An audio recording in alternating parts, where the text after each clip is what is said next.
Welcome to Creature Creator, the show where I help you recreate your favorite stories and characters at your gaming tables. Today I'm honoring the request of Maskiak to examine the Crites from the Alien B-movie franchise, Critters. Designed by the Kyoto brothers, the same guys behind the killer clowns from outer space, the Crites are what you get when you mix Sonic the Hedgehog with a piranha, making their appearance this almost near perfect blend of cartoon goofiness and hideous monster. Unfortunately, it's this very same aspect that would also make placing them in a game a little difficult. They are far too goofy for any player to take them as a real threat, but they are organized enough that they couldn't completely disregard them either. Fortunately for us, I have just the plan to harness their mayhem to make the perfect combat-focused game. Here on Creature Creator. Hello there, I'm Flintworth, and I have to ask, have you ever heard of a murder hobo?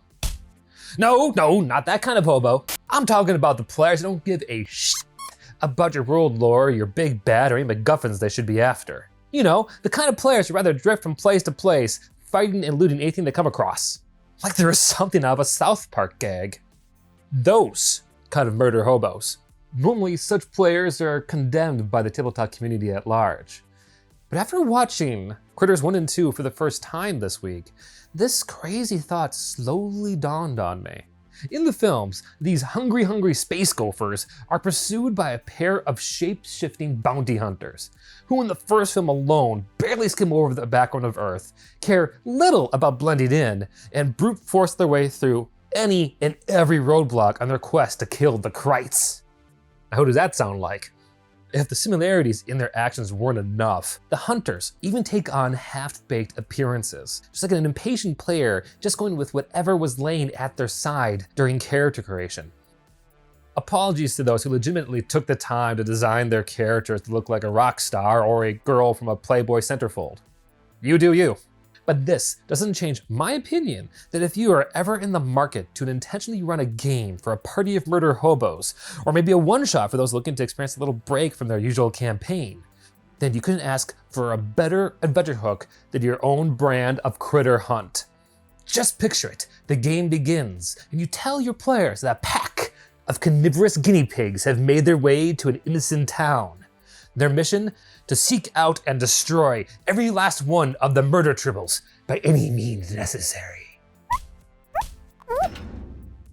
Which you hammer home moments later by providing each player with their own personal death laser or wand of explosions for our fantasy lovers out there, before sending them loose on your cozy quiet town. Oh yes, I can see them drooling over their dice now. Ugh. Before my imagination curses me any further, let's swing our focus on designing your player's prey. Now, I don't really have a recommended number of critters you should run. It really depends on your favorite brand of monster shenanigans and the number of creatures you feel comfortable running.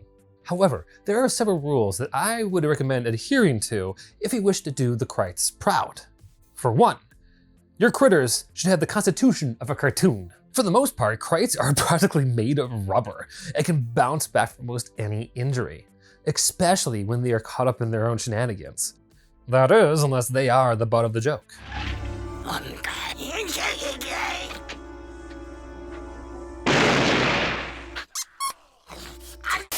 2, your critters should be as easy to kill as a line of Goombas being blown away by a Koopa shell.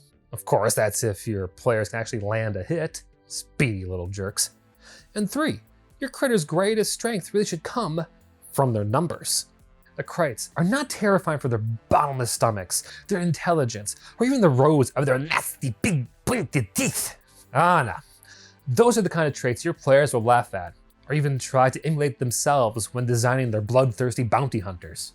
Well, let's see who is laughing when they get surrounded by a swarm. Remember, kids.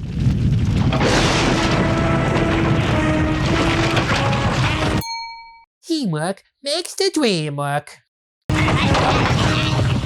Originally, I was going to suggest to the game masters out there looking to run this kind of a hunt in 5e, simply grab the stat block of their favorite small monster. However, after seeing the Crites in action for myself, I had to sit down and brew up a few blocks of my own. I just couldn't pass up the chance to make one for the giant Crite ball. Links to download all of them can be found in the description. From here, our last order of business is to give our players a fitting killing setting to run this whole thing. The easy route would be to simply create a map based around the farm or the meat packaging plant from the first 2 films. However, I would recommend taking the time to try to create your own town square or suburban block with 2 very important parameters. The first is that all of your major buildings and landmarks have been organized into the shape of a square. That should allow you to rope off all the fighting and killing into one central area, kind of like a cage match in pro wrestling. As for my other parameter, well, is to go absolutely nuts, stocking up every nook and cranny with things your players can wreck, demolish, or blow sky high to kingdom come.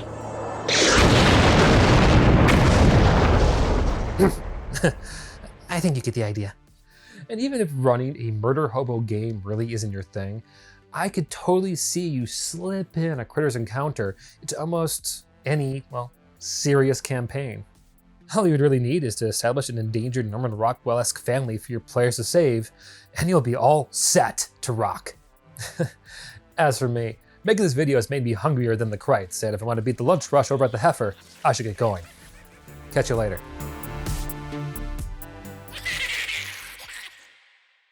Next time on Creature Creator.